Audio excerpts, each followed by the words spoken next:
What's up, everybody? It's Jacob Tucker here, and I wanted to make a short video on how to fix the global is not defined error when you're working with Svelte.js and the @onflow/FCL library.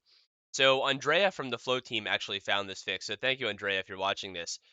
So basically, the solution is you have to make a vite.config.js file, or if you already have it, and add these lines of code. So you literally just put resolve, alias, and then put node fetch, isomorphic fetch, and make sure in your package.json file to install isomorphic fetch. I have version, I guess, 3.0.0, but make sure to install that and then put this inside your vite.config.js file.